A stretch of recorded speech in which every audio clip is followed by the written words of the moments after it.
तकरीबन 2 महीने पहले जिससे मुझे प्यार है उससे शादी का फैसला किया मैंने। उसके साथ सारी जिंदगी गुजारने का सोच लिया।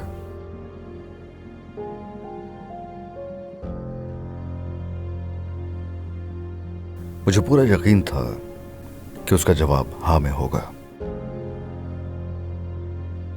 जो भी जरूरी था वो सब कुछ मैं कर चुका था।